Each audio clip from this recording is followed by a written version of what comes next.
We have to pull way back if we're going to understand what's going on with Charlie Kirk and Jimmy Kimmel. FIRE, the Foundation for Individual Rights and Expression, in 2025, so recently, this is just January, they surveyed 70,000 students across 257 campuses, and they found that 34% said violence can be justified to stop campus speech, and 70% said shouting down speakers is acceptable. So the left was once the bulwark of dissent, and now it polices it. If you dissent from the group norm, you get punished.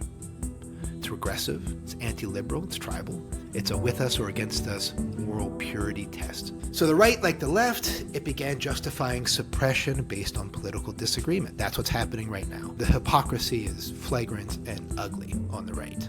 If the right really wanted free speech, if they were really defenders of free speech, then the people on the right, to a man, would be up in arms about the idea that the FCC is leaning on ABC to do what the president wants. That would be abhorrent to them if they were coming from a principled First Amendment position. This is a developmental problem that we're facing. This is not a problem of right versus left. What if students were taught free speech developmentally?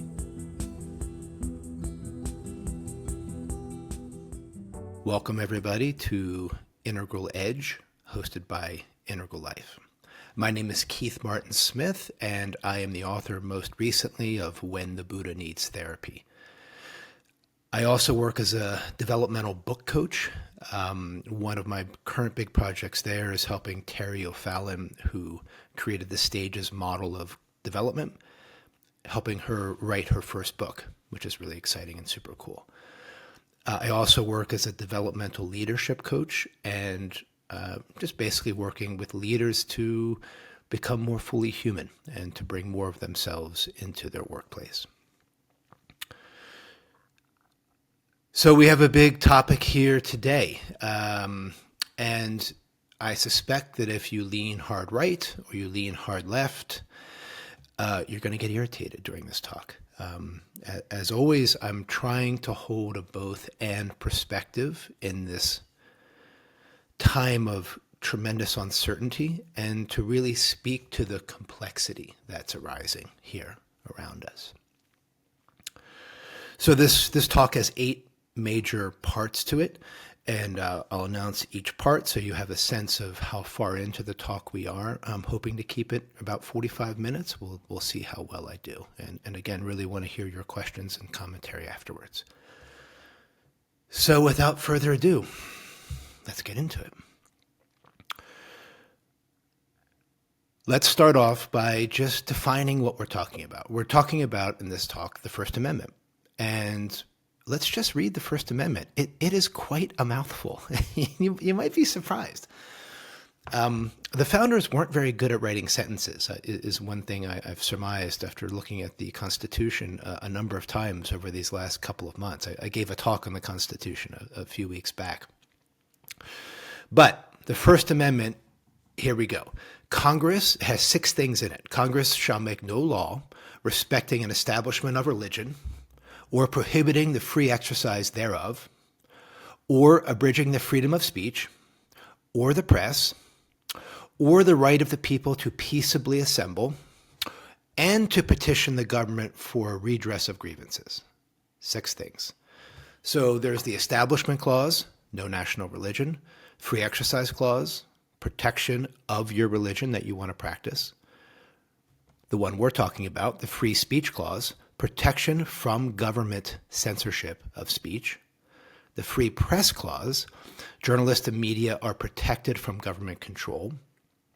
The right to assemble, you can protest and gather in groups to protest. And the right to petition, you have the right to make complaints or seek remedies from the government.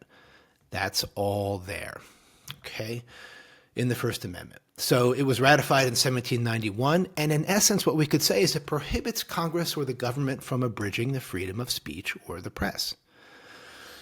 So as always, the Constitution, when we look at it, it's designed to protect the people from the government. And it makes sense if we take a historical look at what the founders were trying to do and break free from a monarchy and an oppressive system of government. As far as our topic today goes, there are 4 Supreme Court cases that are relevant. I'm not going to go into them. I'm not a legal scholar by quite a long way. I'll leave it to more competent people. But they're worth mentioning because they do influence the way the conversation goes. The first one is Schneck versus the United States in 1919. And this was the one that talked about a clear and present danger for speech. So, if you're inciting violence, your speech can be limited. If your free speech includes espionage, it can be limited.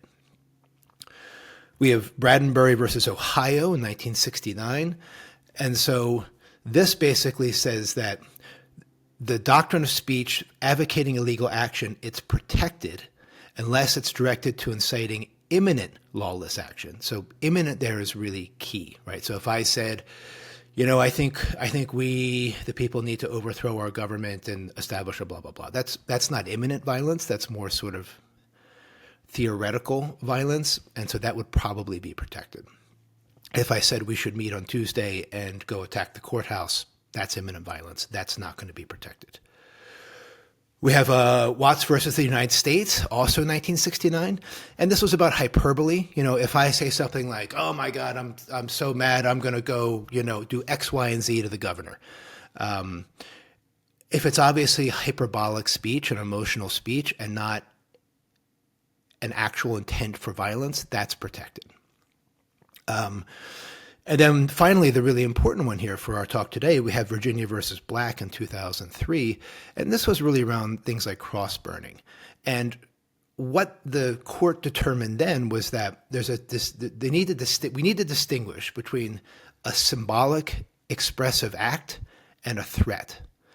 So symbolic acts are protected. So if I were to put a cross on my lawn and burn it as a protest against Trump's crackdown on free speech,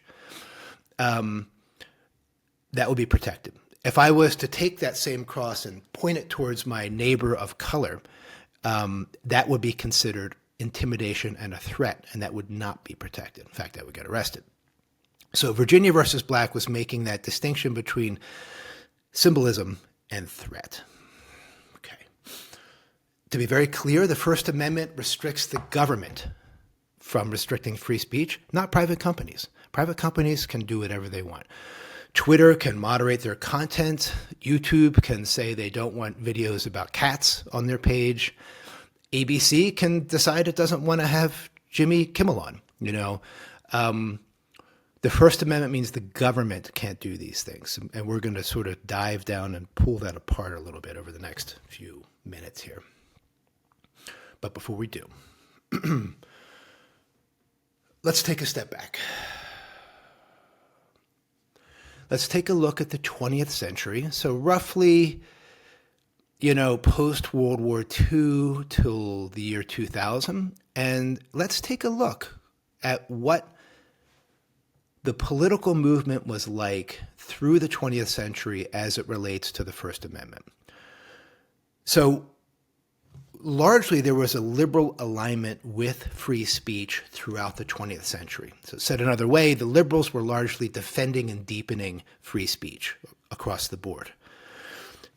Some examples, we have the ACLU and progressive legal movement. So a very famous case was the American Civil Liberties Union defended Nazis' right to march in Skokie, Illinois in 1977. And this was a bunch of Jewish lawyers for the ACLU. It was a principled stand for free speech. So the idea there is that even though I disagree with everything you say and find it abhorrent, I will defend to the death your right to say it. That was very much a liberal point of view. We have the civil rights movement, Martin Luther King, right through the 1960s.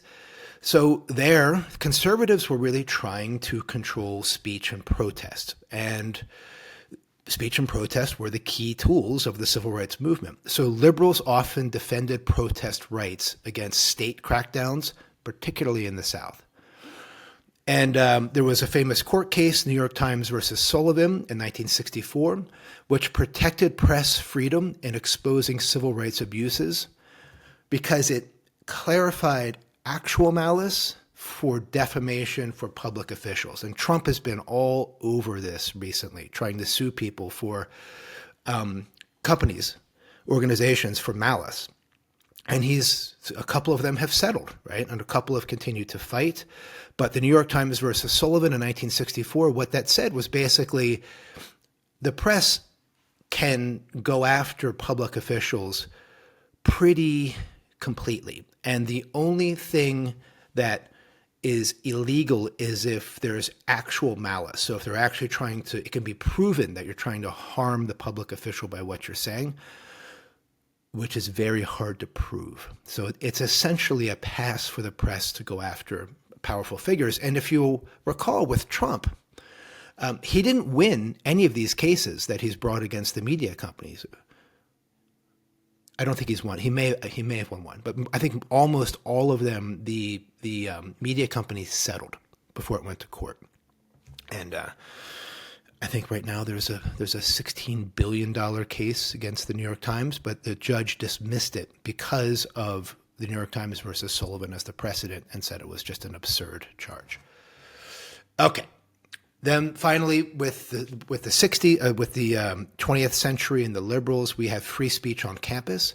So the liberals led the Berkeley free speech movement, and this basically allowed students to engage in political speech on campus. It allowed them to be dissentful and to go after the dominant cultural narrative around race, around the war in Vietnam, around all gender norms, all kinds of things. Well, what about the conservatives in the 20th century? So I'm old enough to remember growing up in the 80s that the conservatives were often on the news, kind of obsessed with obscene and indecent material. So there are often cases that were brought that tried to ban pornography, that tried to censor lewd and lascivious books, that tried to restrict sex ed.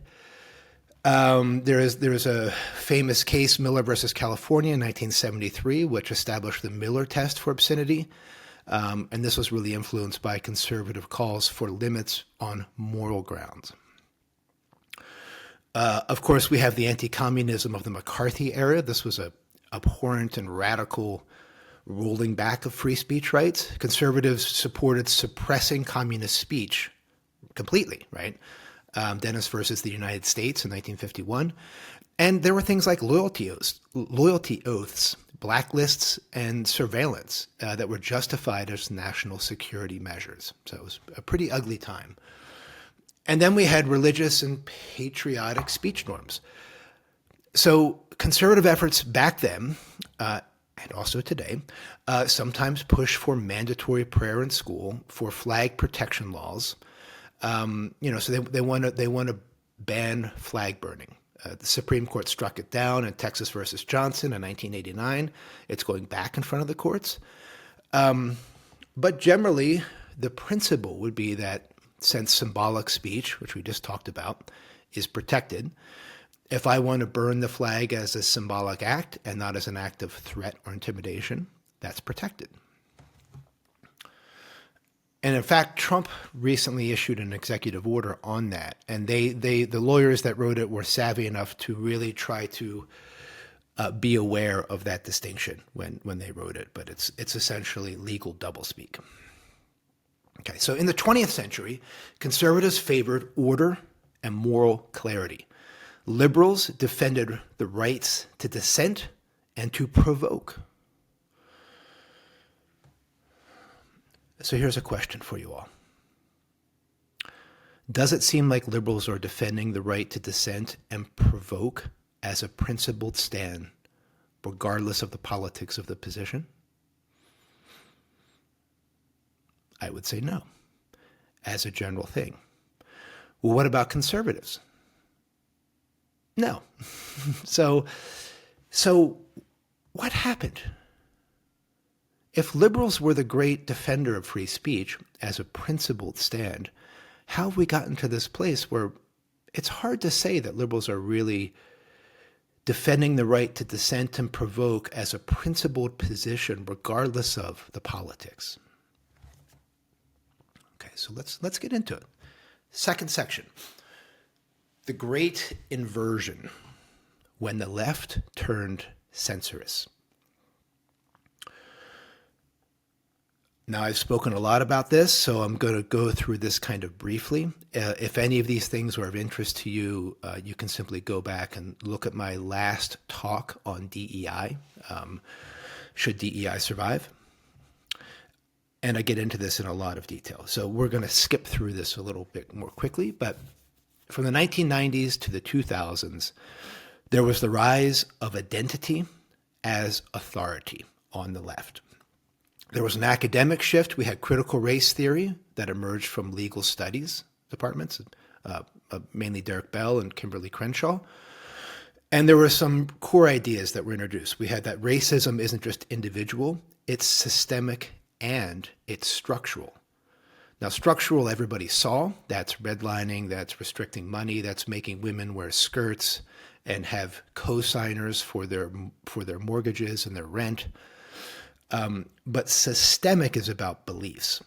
And what the left figured out was that the idea that beliefs can create the concrete conditions like redlining or denial of credit to women.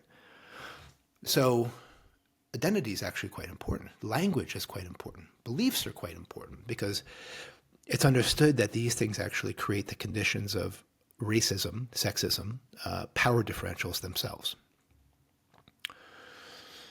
And there were a couple of core ideas here. Another one was intersectionality, which was really Kimberly Crenshaw's thing, which is that individuals are shaped by overlapping systems of oppression.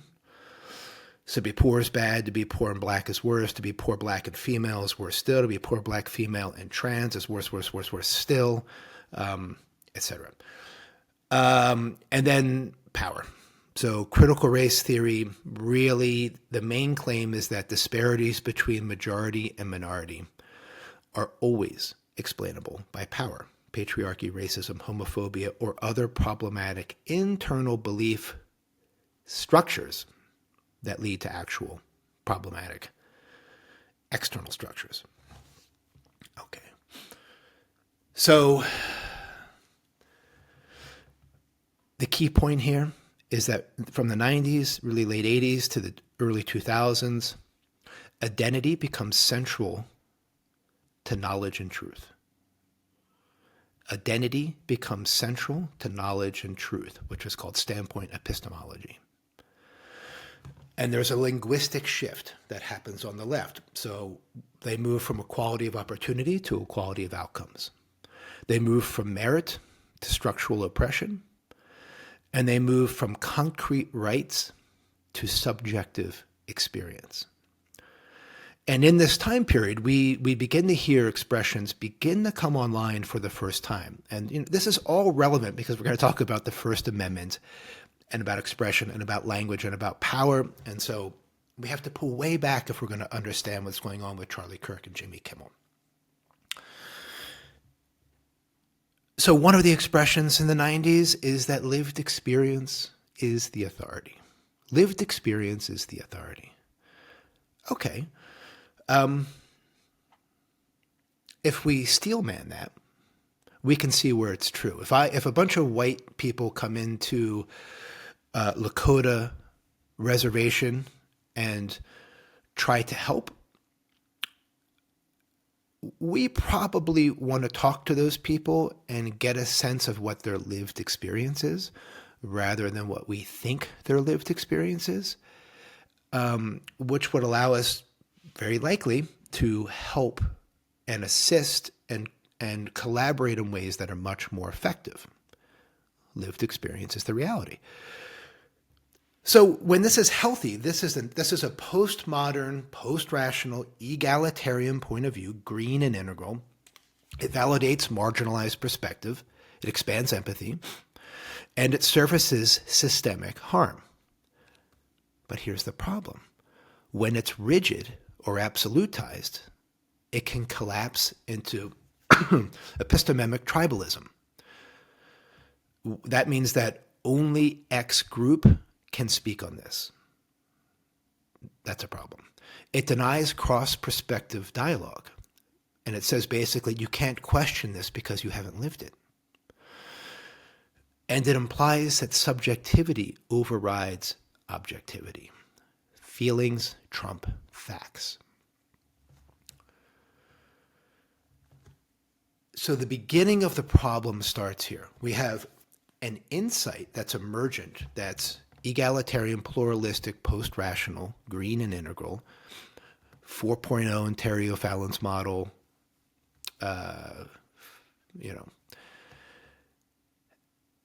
There are powerful insights around how language and beliefs can shape power structures and shape societies.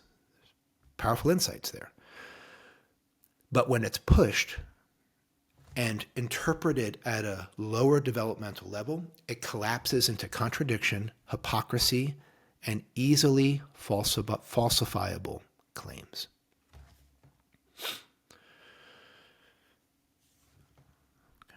So now we move on. The next decade, the 2000s to early 2010s, and here we see an explosion of DEI, diversity, equity, and inclusion offices, universities, government agencies, corporations. We see mission statements for nonprofits and for-profits. They really explode. Inclusion, representation, belonging, psychological safety, equitable treatment. These all start to come into the mainstream dialogue. DEI becomes a profession, and $1 billion profession, massive growth in universities especially, but also corporations and agencies, right, through the government. Key concepts are inclusion, obviously, belonging, things like microaggressions, psychological safety. And, we get these training mandates that come in through corporations and through universities and through think tanks and things where the training mandates are often compulsory. And so people are basically forced to do these sort of diversity, equity, and inclusion trainings. And this goes on for the next almost 15 years. And the irony here, and I talked about this in the last talk, but just briefly, a 2022 meta-study by the Academy of Management reviewed 40 years of research and found that diversity alone doesn't consistently improve organizational outcomes. In fact, it can increase conflict and reduce cohesion if not paired with strong leadership and culture. And why that's the case will become obvious pretty soon. This is a developmental problem that we're facing. This is not a problem of right versus left. There's a well-known Harvard meta review that found that there's no consistent behavioral change for people following DEI training interventions. So it doesn't work. But what's the point? The point here is that now the 2000s to the 2010s, language becomes power. The use of and control of it are also power. So telling someone how to talk and how to think, that's power, right? And on the left, we begin to see this more and more. We begin to hear things like, and this is just the beginnings of it, right? It's beginning to bleed into the conversation that, well, disagreement just means that you're fragile. And maybe you have implicit racism or sexism, or you've internalized the patriarchy, or you've internalized white privilege. We begin to hear things like feelings are facts. We begin to hear things like, this is not up for debate. We hear things like, if you're not part of the solution, you're part of the problem. And the idea that intent doesn't matter, reception does, that begins to bleed into the conversation as well, which is interesting, right? So let's break this down a little bit. Let's take a little sidebar here and go into intent doesn't matter, impact does, or reception does. Well, if we look at this from a healthy egalitarian, healthy green perspective, what they mean is that even if your intention wasn't to harm, your words might still land painfully, and that pain deserves attention. Okay, that's pretty reasonable, really, right? So there is an emphasis on relational sensitivity. It's not a bad thing. Hold space for others' lived experience. It's not a bad thing. It encourages curiosity over defensiveness. That's also not a bad thing. And it understands that harm can be real even if it's unintentional. Well, that's also a great thing. Okay, so this healthy, egalitarian, pluralistic perspective would say that intent matters, but the impact matters too. And let's talk about both. Great. So what's wrong? Well, the trouble is that not everybody makes meaning from that place of complexity and presumed good intent. We are all over the developmental spectrum. This is an integral podcast, right? So we are developmentalists. There are adults out there that make meaning from a power-based red position. There are ones that make meaning from an early rational or Umber perspective. There are ones that make meaning from a rationalist perspective. And so that statement, let me get it again so I have it. Intent doesn't matter, impact does. From a power-based kind of red thing, it's if I say I'm hurt, I get to punish you. This weaponizes harm to control or dominate. There's no accountability for my distortion or my misinterpretation of your intent. And it makes emotionality a tool of moral blackmail. So this means if you disagree with me, you're a threat, and any outrage that I feel is a license to retaliate no matter how I want. What about in traditional moralistic language? Well, they would say there's only one correct way to speak. Deviate and you're wrong or evil. So this is the absolutism of a traditional point of view. And we see this on the right and the left quite a bit, and we'll get into this in a little more detail in a minute. But this reduces speech to rules and purity tests, ignores complexity, context, and good faith error, and it makes the reception a litmus test of your morality. So dogma replaces dialogue. And again, we see that on the right and on the left, both doing it. And then we have an early rational hijack, this sort of rationalist dismissal, and we see this on the right and the left as well, where only intent matters, feelings are irrational. This would be from the right. So they would mock emotional harm as hypersensitivity, prioritize intent over shared meaning, and treat empathy as a weakness or distraction. And on the left, they would polarize the other way. They would polarize towards, well, all that matters is intent. So the result is a cold, detached analysis and something that's blind to the social field. And as we said, when it's applied as intended, then both matter, right? Intent reveals my inner framework and my inner awareness. Impact reveals the external field and relational consequences. And dialogue reveals where there's the mismatch. That can be repaired. It's not super complicated. So too often on the left, the slogans can imply that speech is harm and not expression, especially if the speaker is in a place of perceived power. So through this period up into 2016, the left is making really complex distinctions and seeing nested truths. So it's very complex stuff. They're seeing these complex distinctions around power and nuance and speaking and sort of being aware of the speaker's field and their biases and aware of the receiver's field and their biases. And there's a good faith attempt here to really bring a lot of nuance and complexity into the space. But listen, here's the problem. It's over the heads of most people, especially high school kids, especially college kids, who reduce it to power, moral absolutism, or a simplistic either-or rubric. So the seeds are set now to potentially things not go so well. But we probably would have found our way through it. But what happened? Well, in 2016, Donald Trump gets elected. This is point number 3. Section 3, the Trump era, chaos as catalyst. So very simply, Trump's rhetoric inflamed the left and gave oxygen to the cancel culture dynamics. So progressive institutions, universities, think tanks, they began tightening their speech norms in reaction. And the reason was the speech policing on the left, it was escalated really because it was trying to contain what it perceived as fascist creep and hate normalization. And, let's just get into a little bit of what Trump did so we don't forget. 2016 to 2020. Here's just a few things, right? He equated criticism with censorship. So he blurred the line between speech about power and speech as power. And he weaponized the language of free speech and always to insulate himself from accountability.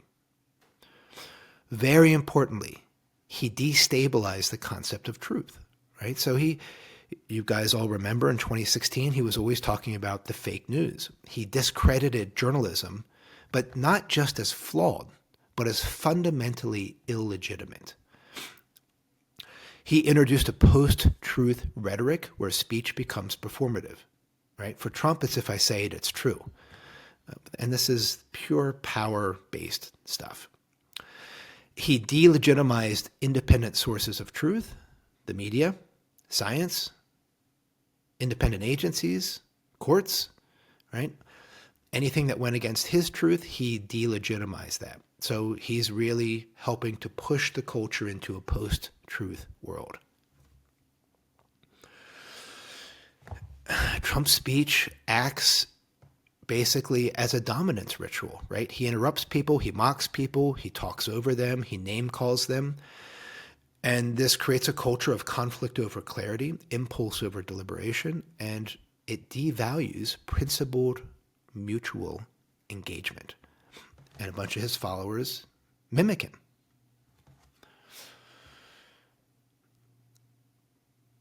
So let's not forget he called the mainstream press the enemy of the people. He suggested that broadcast licenses be revoked for outlets that were critical of him, like NBC in 2017. He banned certain reporters from press briefings. He floated ideas about expanding libel laws to protect himself.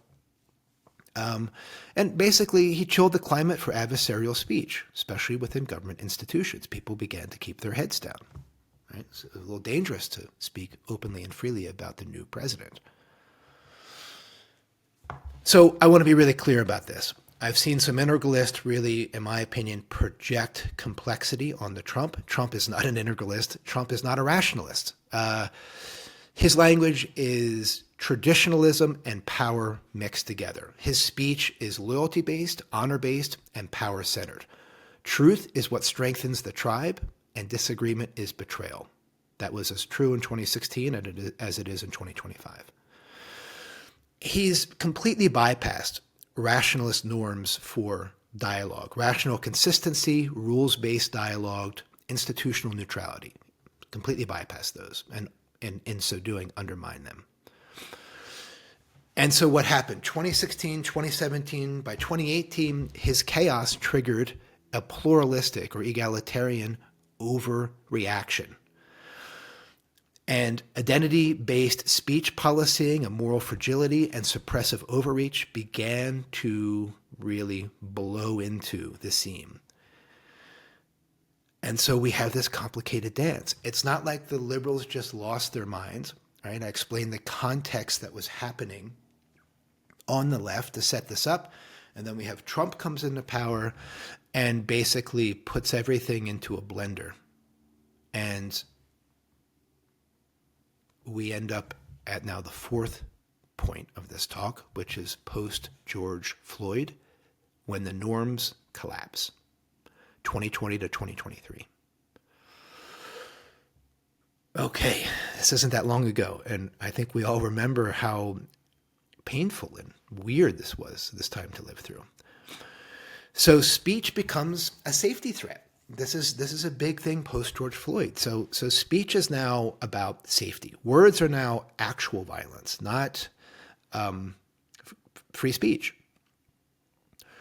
And there's all sorts of things begin to happen, right? the Me Too movement goes into a pretty ugly overreach where speech is policed, where allegations equal career destruction.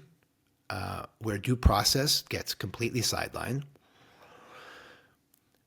George Floyd gets killed, and we have protests blow up all over the place, and we begin hearing these ideas that were percolating on the left now blow into the mainstream. Silence is violence.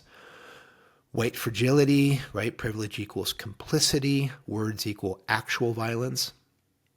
And look, I don't have to tell you that if words equal actual violence, then violence against people who speak words is justified. I mean, that's just an obvious logic train. It's a very dangerous logic train.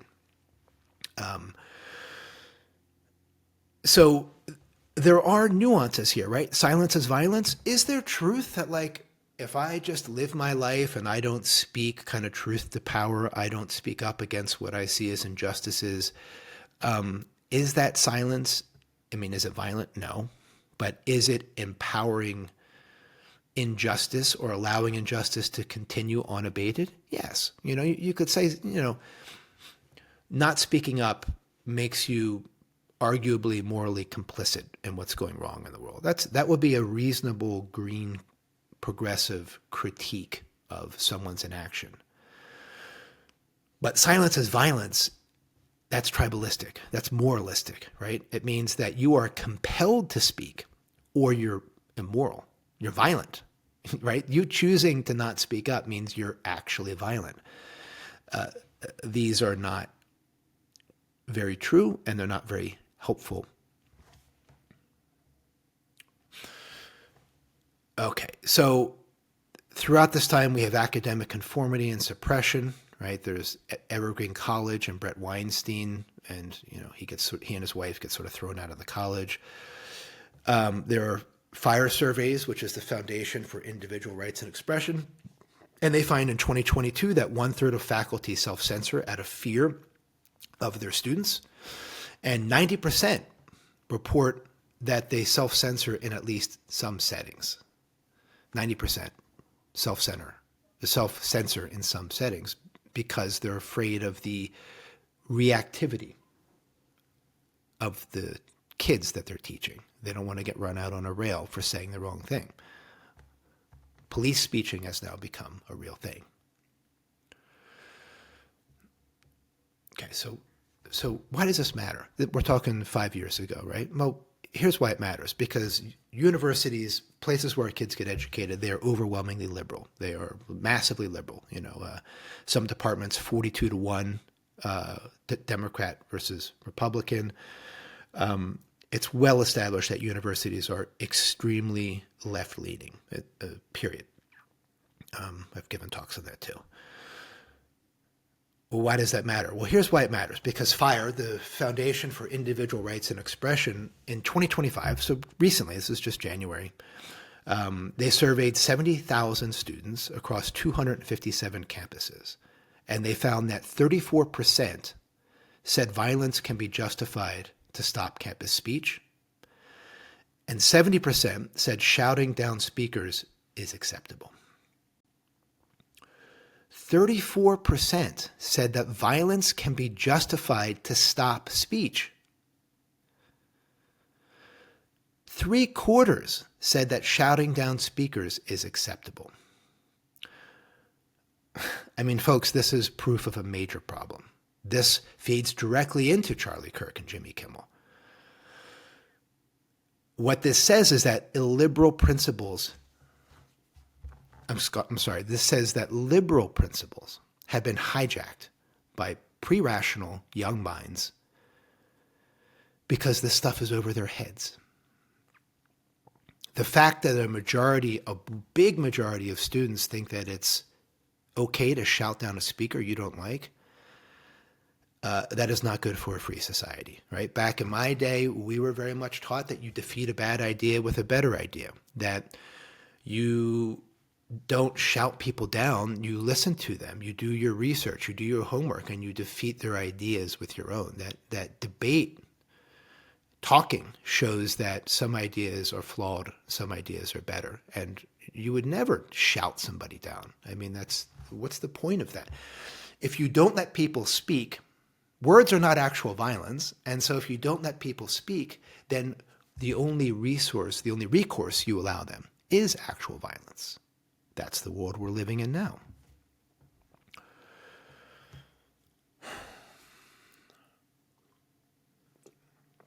Okay, let's take a little sidebar.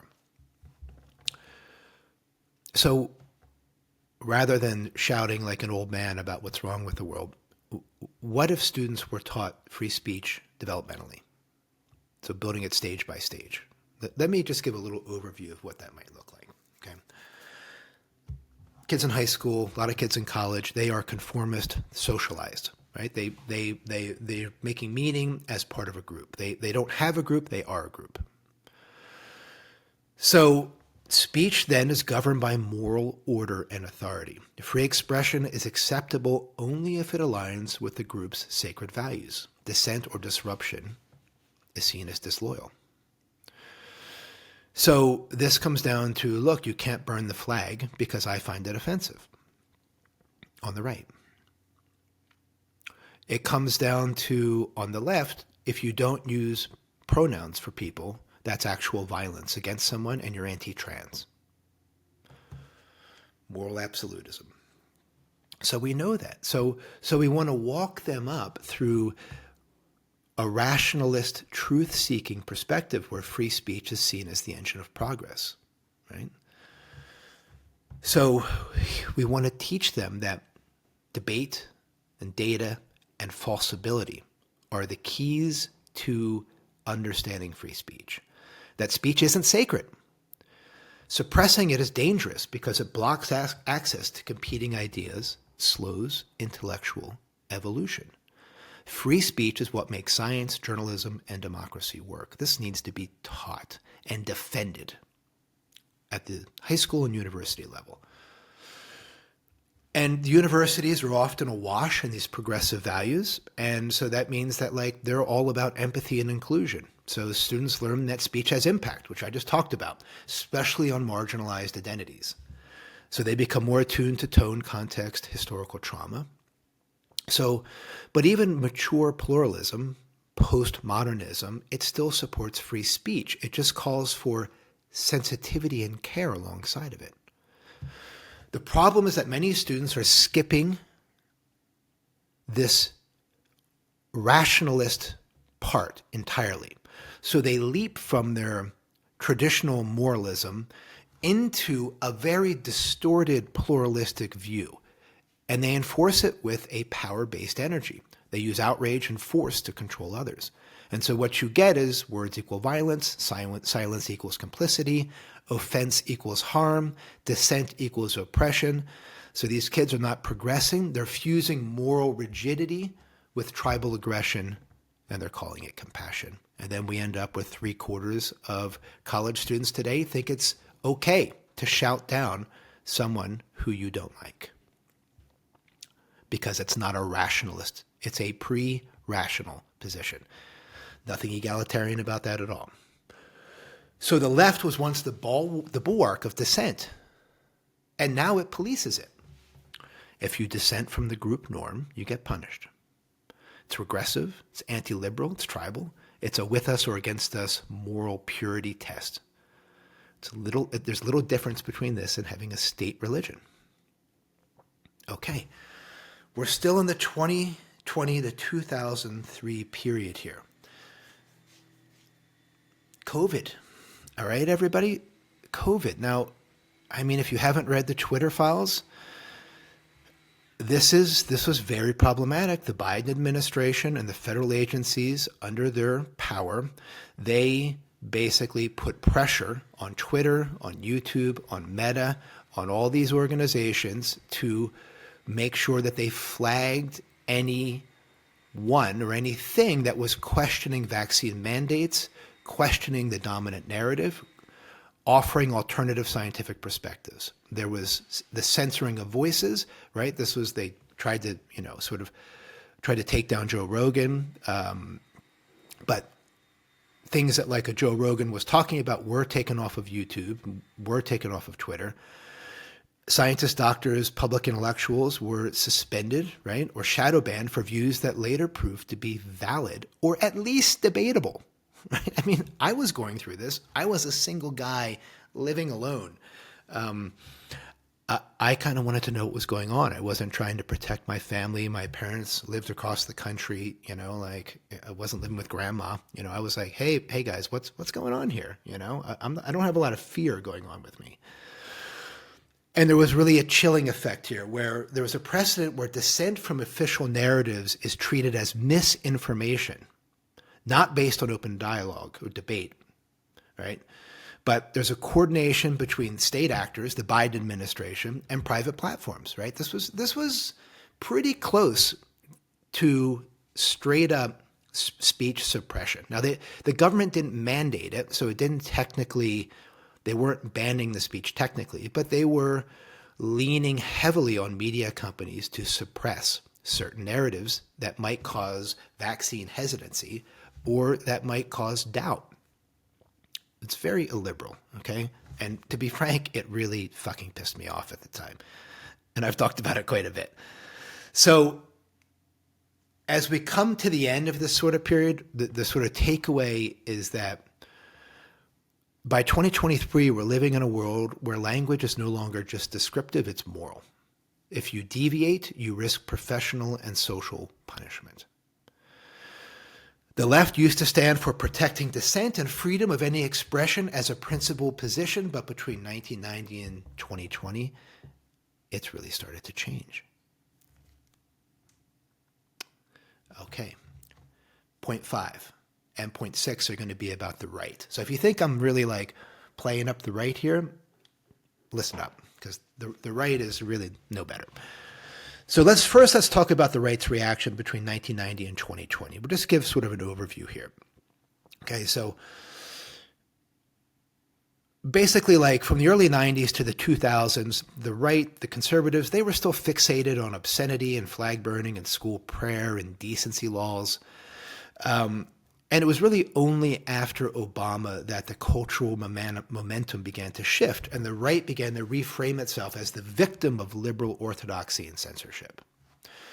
So there were some key shifts here. 4, really. There was the campus backlash narrative where conservatives, and I think rightly, they claimed exclusion and harassment in left-leaning universities. Tim Urban wrote a great book recently where he really gets into that. There were safe space critiques that conservatives really seized on the left's hypersensitivity and argued that discomfort is not harm and that offense is part of democracy. The conservatives said, look, facts don't care about your feelings. And it was a slogan, right? That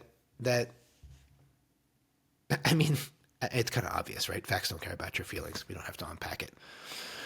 And cancel culture language began to emerge, right? So cancel culture began to happen and the right really began to paint itself as the savior when it comes to free speech and the left as authoritarian and anti-free speech. So, and they were often using, I would say, early rationalist arguments. They really weren't using mature rationalist arguments, but if you look at what was going on, the right was really reacting to some of the overcorrections of the left and some of these tribalistic and moralistic elements. And they were reacting with sort of a call to accountability. But they really weren't making a call for principled free speech with no exceptions. They were really sort of reacting here.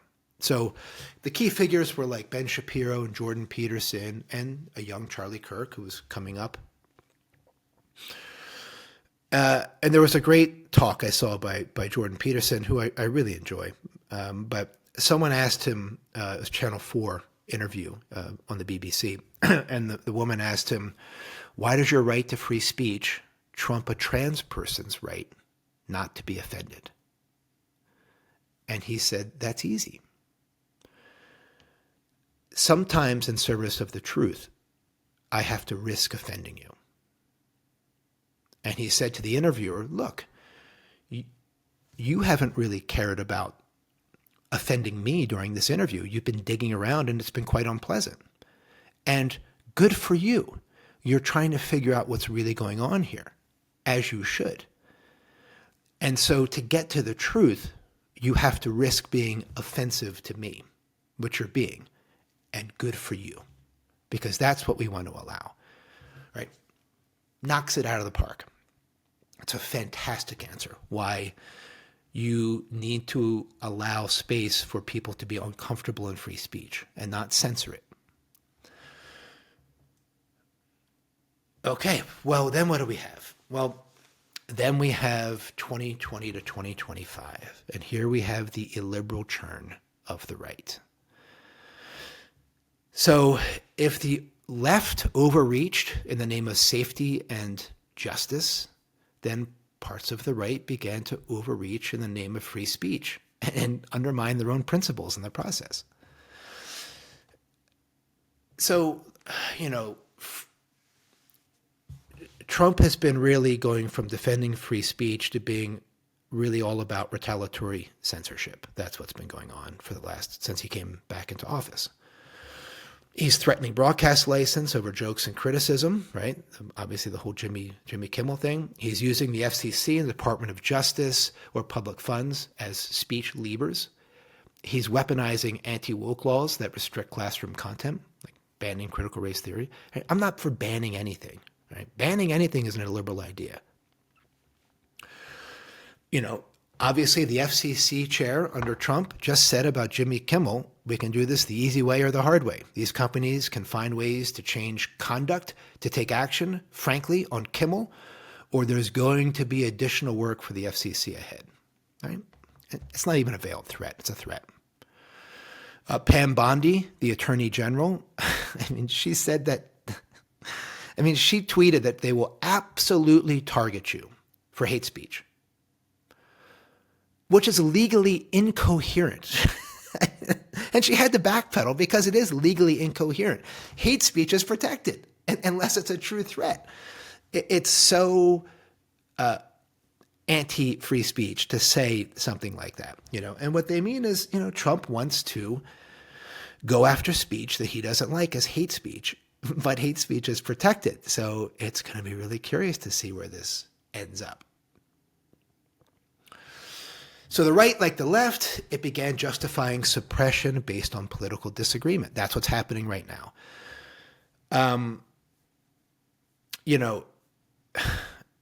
The hypocrisy is flagrant and ugly on the right.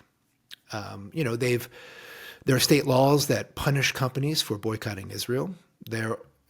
Companies should be able to boycott whoever they want. That's an expression of their free speech. Targeting public school teachers and librarians for ideological content. Censoring drag shows, books, right? Private corporations with progressive policies, right? Trump sued law firms for what they've done. He's sued multiple news organizations as a private citizen, trying to collect damages for libelous content he claims against himself. And so what we have here from a developmental framework, we have traditional moralistic, authoritarian ideas of free speech that are wrapped in a rationalist language of freedom. But instead of advancing discourse, it mimics the censoriousness it critiques. So free speech becomes less of a value and more of a weapon.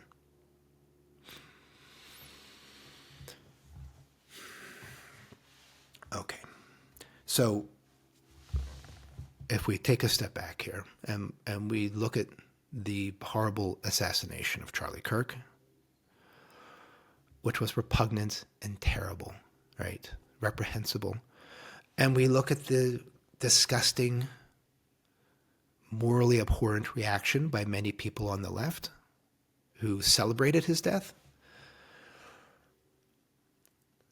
I hope you can see in this talk that the reason many on the left probably supported his assassination is because they've taken in these ideas. 34% of college kids think violence is justified against speech, and 3/4 think that it's okay to shout somebody down.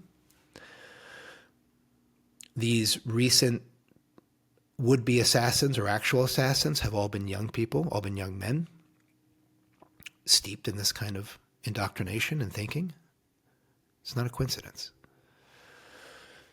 We have the right's reaction to Jimmy Kimmel.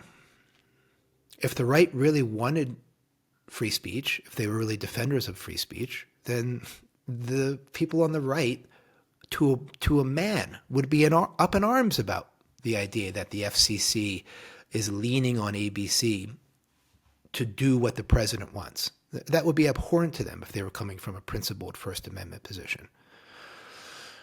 And they would be horrified that the Attorney General said that she was going to go after hate speech.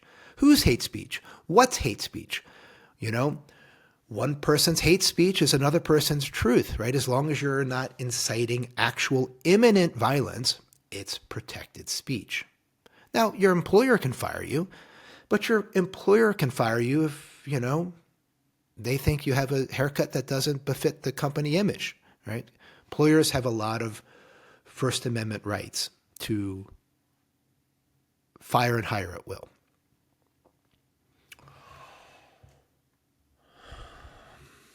Okay, so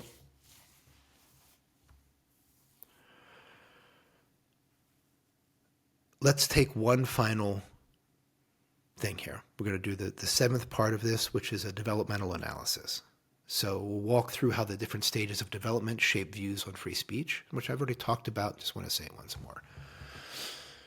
So if we're at red, if we're power-based, if we're around personal dominance, here speech equals force. It's about who yells the loudest, who mocks the hardest, who dominates the frame. This is a lot of Trump stuff, right? Fake news, enemy of the people, nicknaming opponents, his constant assertion of himself as the truth source, his shit tweeting at 3 a.m., saying he hates his political enemies, threatening to send the Justice Department after those who are guilty of hate speech, right? No filters, no norms, right? It's just a mess. Now, on the left, we've seen this too, right? In the left, this is when it gets reduced to this ugly tribalism, when it gets reduced to sort of like, if you don't speak up, you're violent. Where if you disagree, you are complicit in actual injustice, right? These are also red, power-based, personal dominance, controlling. When we go up to traditionalism, to the rules and values there, the amber, this is about loyalty and moral order, right? This is tradition, shared values, moral clarity. Free speech is okay as long as it upholds the moral fabric as I see it. If your words threaten that, then you're out. McCarthy-era blacklist, conservative pushes for school prayer, bans on burning the flag. You must use pronouns or else you're anti-trans. If you're a white male, you have to listen. These sorts of things, right? These are loyalty and moral order. So speech equals obedience to shared norms. Not really free speech. Then we have the rationalist point of view, which the rationalist point of view, by the way, is getting squeezed on all sides. There's very few people that are actually still really coming from a fully rationalist point of view because they're getting attacked by the left and by the right. This is the Enlightenment model, right? I've talked about this, right? Rational debate, universal rules, neutral institutions, right? Moving towards those ideals. They know that they're just ideals. But free speech is a procedural right even for unpopular, offensive, or disturbing speech. The ACLU defends Nazis. The Berkeley free speech movement. The SCOTUS cases that expand the First Amendment, right? Classic liberalism. It's about rules, not about feelings. And there have been some wonderful people on the right that have absolutely been behind this. Wonderful people on the right, wonderful people on the left, right? There is a big consensus. And there have been people like, I read the National Review to help to sort of supplement my perspectives in addition to reading things like the Post and the Times and independent media. The National Review, which is a very conservative outlet, they are appalled at Donald Trump, right? They're appalled at what he's doing to free speech. They're taking a very principled, rationalist point of view, and they're not at all drinking the Kool-Aid along with a lot of other Republicans. They're really standing up for principle, right? That's classic liberalism. It's about the rules. It's not about the feelings. It's not about the sides. Okay. And then at green, at pluralism, at post-rationalism, right? They worry about identity and harm reduction. So speech is never just speech to them. It's a form of power. People don't come to conversations with equal standing. There's history, there's trauma, there's identity. They all shape how words land, right? So the healthy version of that is if someone's been silenced their whole life, what sounds like just an opinion to you might feel like erasure to them. Or if your words reopen wounds, even unintentionally, it matters. So it tries to reframe free speech not just as a right, but as a relational responsibility, right? It asks things like, are we creating conditions where everyone feels safe enough to speak? Are we listening across differences? Or are we dominating the space without knowing it? And so in this light, like DEI training and safe spaces and trigger warnings, they were meant not to censor, but to build environments where more people could participate fully. But because so few of the people advocating this were able to hold a genuinely post-rational point of view, and because so many of the people that they indoctrinated into this were pre-rational, it's been a fucking shit show, which I just went into, okay? And so where do we end up? Where we want to look at free speech, right? If we want to really take a mature position and really be all alone in it, then what we would say is that free speech is a living polarity, right? It's freedom and responsibility. It's not freedom or responsibility. It's obviously both, right? We should probably ask, what are the hidden power dynamics in how we speak? How does speech interact with emotion and truth and culture? Can we hold dissent and care at the same time? So we hear this with really good mediators, really good bridge builders, with deep systems thinkers, right? So what's needed next? We are at the end. Part 8, what's needed next? Well, right now we have freedom is being shouted without responsibility. We have responsibility is demanded without freedom. And we have truth is whatever confirms our side's position. Hypocrisy all around, people. A lot of hypocrites on the left around the Charlie Kirk thing. A lot of hypocrites on the right around the Jimmy Kimmel thing. Hypocrisy is afoot, and it's everywhere. Free speech is not a weapon or a shield. It's a living tension. It's a living tension between freedom and responsibility. So if we look at the freedom pole, that obviously protects dissent, creativity, and innovation. It's obviously vital for a democracy, as Jordan Peterson said, right? It's vital to get to the truth. The danger is that it can lead into nihilism and trolling and hate. On the responsibility side, right, we want to protect people from harm and trauma and erasure. Responsibility is really important for community building and dignity. But the danger here is censorship, fragility, thought policing. One without the other becomes toxic. Both together become transformative.